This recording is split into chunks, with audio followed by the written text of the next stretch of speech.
à tous et bienvenue dans cette émission Parcours BTP, le grand rendez-vous du 3CA BTP. Dans cette émission, nous allons vous montrer comment le 3CA BTP est un acteur d'innovation dans la formation au métier des BTP. Nous allons tout de suite place au sommaire avec deux projets que nous allons vous présenter, financés par les appels à projets du 3CA BTP, un projet pédagogique autour du théâtre et une plateforme de e-formation et de découverte des travaux publics. Il y aura le rendez-vous FIBAT pour évoquer l'enjeu crucial de la formation énergétique dans la formation. Et enfin, nous terminerons par une solution innovante développée par le 3CA BTP, Destination Cap BTP, qui permet de créer des vocations pour les formations et les métiers du BTP. Et tout de suite, place à l'actu.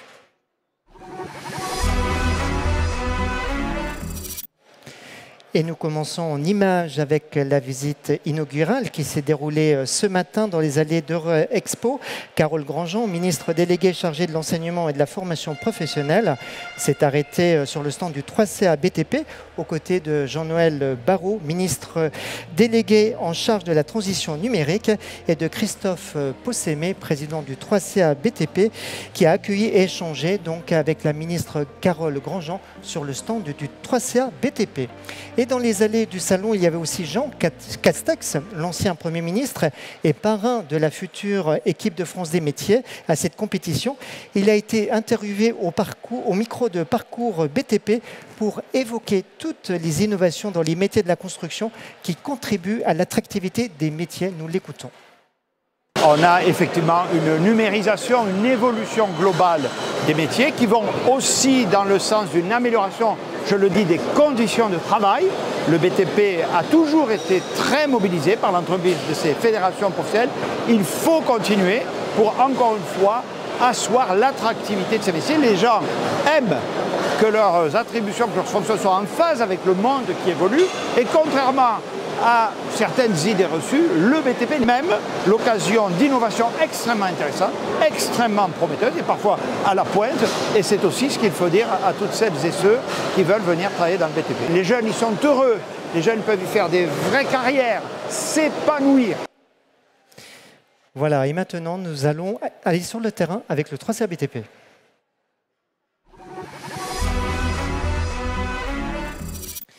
Effectivement, depuis la fin 2019, le 3CA BTP organise des campagnes d'appel à projets pour soutenir les expérimentations et innovations des organismes de formation au métier du BTP. Cette dynamique d'innovation a pour objectif de développer et anticiper les compétences de demain des métiers du BTP et assurer leur déploiement. Nous allons voir à présent des exemples concrets de projets financés par les appels à projets.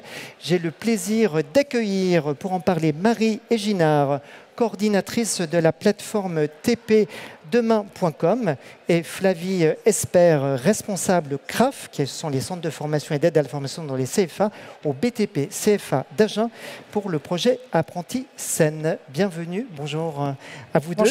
Bonjour. Nous allons commencer avec vous, Marie Eginard. Donc, en participant à cet appel à projet donc de plateforme TP, quel était votre objectif? Pourquoi avoir fait appel au 3CA BTP dans le cadre de cet appel à projet? Oui, alors en fait, la Fédération des travaux publics, à travers son association TP d'avenir, elle a eu l'idée de ce projet TP Demain en faisant deux constats. Le premier, c'était d'accompagner les apprenants et les formateurs dans l'apprentissage de nos métiers TP. Ça passe par des ressources pédagogiques de qualité. Les ressources pédagogiques, ça peut être coûteux à produire, d'où l'intérêt de les produire pour tous et donc de les mutualiser. Et puis le deuxième constat, c'est qu'on est un secteur, les travaux publics, qui connaît de nombreuses mutations. On parle de transition numérique, de transition écologique, et il va falloir accompagner ces transitions. Et c'est comme ça que, grâce à l'accompagnement, entre autres, du 3CA BTP, on a pu lancer la plateforme de formation tpdemain.com. C'était en janvier 21. Aujourd'hui, c'est une plateforme de formation en ligne. Alors, qu'est-ce qu'on y trouve C'est des ressources pédagogiques. Aujourd'hui, on en compte plus de 2200. Des ressources pédagogiques qui sont dédiées au métier des travaux publics. Et surtout, c'est ouvert à tous et c'est gratuit. Alors, vous avez précisé dans votre dossier de candidature vouloir être le premier centre de ressources en ligne des travaux publics. Quel genre de ressources on y trouve alors? Alors, on trouve des ressources pédagogiques en masse. Je vous disais, c'est 2200 ressources pédagogiques, dont 650 vidéos, des parcours de formation au nombre de 18 aujourd'hui. Donc, il y a beaucoup de contenus. Il y a des contenus variés. On couvre tous les métiers des travaux publics. Donc, on parle de contenus techniques sur la canalisation, construction de routes, conduite et mécanique d'engins, de la sécurité, bien sûr, de la topographie, et j'en oublie certainement. Et puis, pour vous dire aussi que ces ressources, elles sont produites avec des formateurs. Elles connaissent un process de validation ultra rigoureux et puis aussi elles sont libres de droit, donc il faut s'en servir. Vous pouvez copier-coller, prendre juste les images, juste du texte, ce que vous voulez, c'est fait pour s'en servir. Comment cette plateforme est-elle disponible? Alors, il suffit d'aller sur tpdemain.com. Il n'y a pas d'identifiant, il n'y a pas de mot de passe. On arrive tout de suite sur le site et on prend ce qu'on veut. D'ailleurs, c'est ce que les formateurs travaux publics font. Ils se servent directement à la source et ils viennent prendre les ressources qui les intéressent. Alors, vous l'avez dit, elle a été lancée en 2020, c'est ça. Quel bilan on peut faire aujourd'hui de cette plateforme? Eh ben, aujourd'hui, TP Demain, donc à 2 ans et demi, on continue à produire des contenus. On a des formateurs qui les utilisent. On a lancé une enquête satisfaction cet été qui nous disent que les formateurs sont satisfaits de ce qu'ils y trouvent. Donc, on va continuer. Là, on vient de lancer des parcours sur des sujets émergents qui ont été lancés là, à la rentrée. On retrouve 7 parcours sur le BIM à différents niveaux, différents profils, des parcours sur le recyclage, des parcours sur la décarbonation des chantiers, et puis prochainement un parcours sur l'éco-conduite. Est-ce qu'il y a des jeunes qui viennent sur cette plateforme, des apprentis, des étudiants? Oui, on pense, parce qu'on a en moyenne 40 000 à 50 000 visites par mois. Il n'y a pas 50 000 formateurs de travaux publics en France.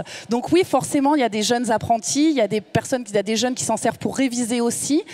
Et puis on a des formateurs aussi d'entreprises qui s'en servent, parce que des entreprises TP se servent de nos contenus aussi pour les intégrer dans leur propre LMS. Il y a des enseignants de lycée pro aussi qui viennent s'en servir. Bref, c'est fait pour tout le monde. Je le répète, c'est ouvert à tous et c'est gratuit. Merci beaucoup, Marie, pour la présentation de ce projet. Le deuxième projet que nous présentons s'appelle Les apprentis sur scène, un enjeu de développement personnel.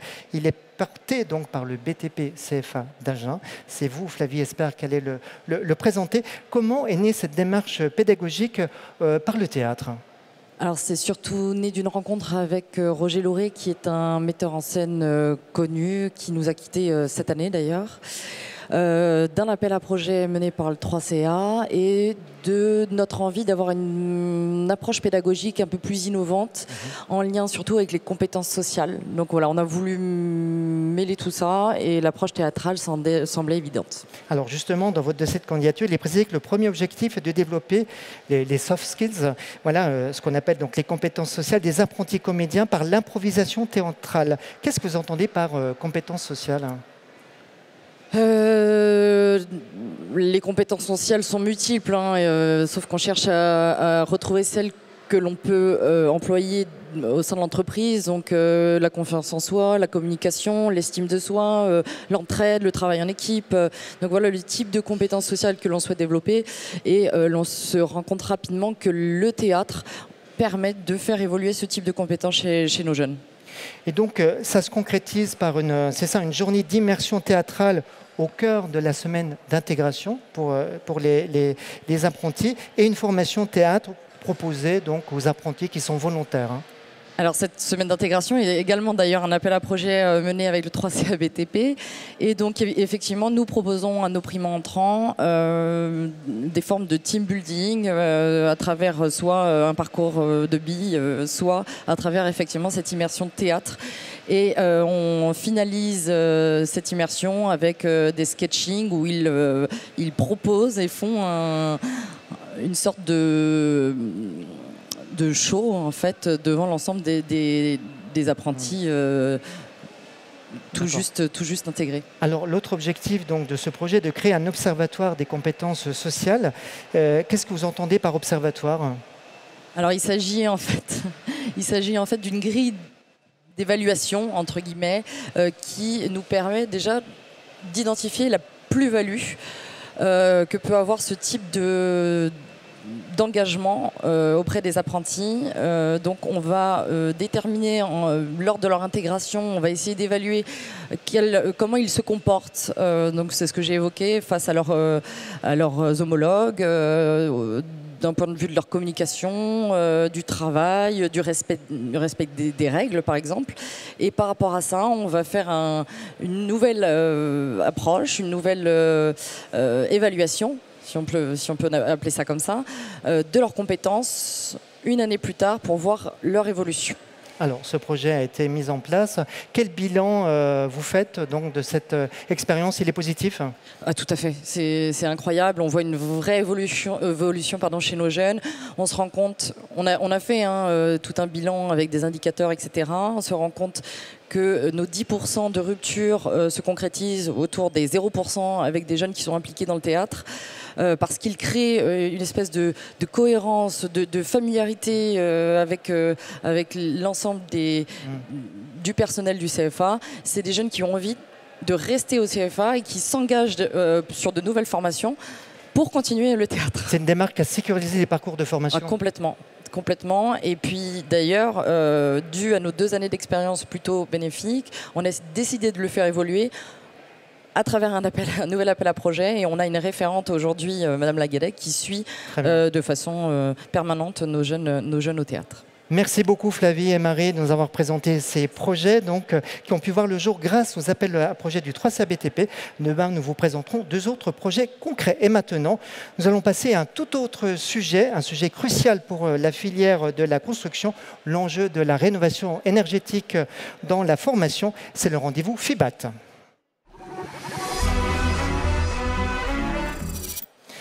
Et le 3CABTP est un acteur clé de la rénovation énergétique avec le dispositif FIBAT, crise énergétique, réduction de l'empreinte carbone. Plus que jamais, le secteur du bâtiment est en première ligne des défis majeurs. Pour réussir la transition écologique du bâtiment, la filière doit accélérer et massifier la rénovation énergétique de qualité. C'est pour cette raison qu'a été lancé en 2007 le programme FIBAT qui permet d'accompagner la montée en compétences des professionnels pour adapter leurs connaissances, leur savoir-faire sur la rénovation énergétique performante des bâtiments. Et pour en parler, j'ai le plaisir de recevoir Fabrice Poupon, qui est représentant du 3CABTP pour le programme FIBAT. Bonjour Fabrice, bienvenue dans cette émission. Bonjour Alors, Jean. On va commencer par rappeler un petit peu le contexte qui a permis la mise en place de ce dispositif FIBAT. Qui est à l'initiative? Comment ça s'est mis en place? Alors, le programme FIBAT a été créé par les professionnels et par les fournisseurs d'énergie, particulièrement EDF au départ, qui ont saisi l'opportunité et ont souhaité aussi répondre à la demande nationale d'amélioration des performances énergétiques des bâtiments. Rappelez-vous, on parlait du Grenelle de l'environnement au départ, qui est devenu reconnu garant de l'environnement sur toutes les camionnettes des entreprises du bâtiment. Et c'est le point de départ de ce programme, 2007, comme tu l'as rappelé. Et en 2018, ce programme FIBAT a été reconduit en l'élargissant aux élèves, aux apprentis et aux étudiants du bâtiment. Pourquoi avoir élargi ce programme? Eh bien, après 11 années de formation organisée et dispensée aux salariés des entreprises, aux artisans sur la rénovation énergétique, eh bien, ces mêmes branches professionnelles, ces mêmes acteurs ont pensé qu'il serait très intéressant de former les futurs professionnels à tous ces contenus liés à la performance énergétique des bâtiments. Et les futurs professionnels, eh bien, ce sont les jeunes qui ont fait le choix de la formation dans les métiers du bâtiment, à tous les niveaux, dans toutes les filières. Et c'est ainsi qu'en 2018 a été ajouté un axe à développer dans cette convention FIBAT qui concerne justement la formation initiale. Alors, ce programme majeur est en cours de mise en place. Il touche, donc, vous l'avez dit, toutes les filières de formation. Nous allons découvrir une vidéo de présentation du dispositif FIBAT pour les élèves et les apprentis. Nous regardons.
Fabrice, comment s'est mise en place la constitution de ces contenus de formation? Ça n'a pas été une tâche simple? Alors effectivement, ça n'a pas été une tâche simple, même si la commande paraît effectivement simple à passer. Voilà, il faut fabriquer, construire des contenus de formation à destination de tous les jeunes, de tous les niveaux, dans toutes les filières, qui vont leur permettre d'acquérir des compétences liées à la performance énergétique et à la rénovation de qualité des bâtiments. Eh bien, nous avons planché pendant presque 2 années sur la construction d'une grande matrice qui croisait justement les différents niveaux des jeunes en formation, les filières dans lesquelles ils étaient, les contenus qui sont en lien avec la performance énergétique des bâtiments pour concevoir une liste de modules de formation, voilà, qui allait être ensuite réalisés et mis à disposition de l'ensemble des jeunes. Oui, il y a eu un gros travail, hein, c'est ça, en amont qui a été fait pour formaliser les objectifs de formation. Hein. Oui, très gros travail parce que tous les jeunes préparent des examens, des diplômes qui sont définis par un ensemble de compétences pour exercer un certain nombre de tâches et il fallait que le contenu du programme FIBAT trouve sa place dans ces compétences définies dans les référentiels. Je rappelle que ces référentiels sont avant tout écrits avec les professionnels, donc il fallait trouver cette complémentarité à tous les niveaux et dans tous les secteurs. Donc l'objectif a été de créer des capsules et des parcours clés en main, à la fois en mode distanciel, avec donc des formations des jeunes en autonomie et en présentiel. C'est un dispositif complet qui est proposé.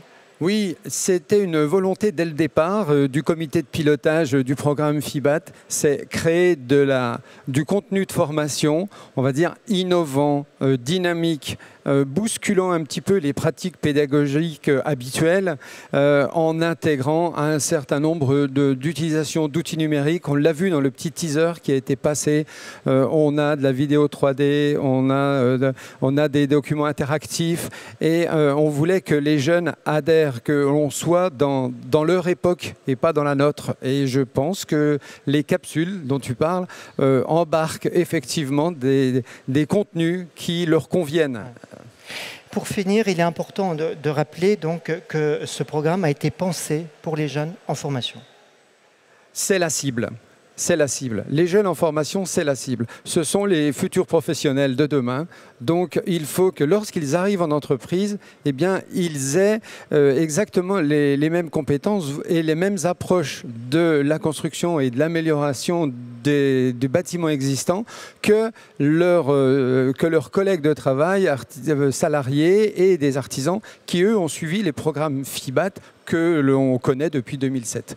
Merci beaucoup Fabrice de nous avoir présenté donc, ce dispositif dans son ensemble. On vous retrouve demain donc, sur ce plateau avec un autre membre du comité FIBAT où nous évoquerons ensemble donc, dans ce rendez-vous plus particulièrement le déploiement de ces modules de formation FIBAT en région. Merci beaucoup Fabrice et à demain. Merci Jean et ce sera avec plaisir. À demain. À demain. Au revoir. Le 3CA BTP développe, et on le voit, et met en œuvre des pratiques pédagogiques inventives et créatives au service de la qualité, de l'excellence de la formation professionnelle. Et le 3CA a aussi une longueur d'avance grâce à l'innovation stratégique pour avoir un temps d'avance.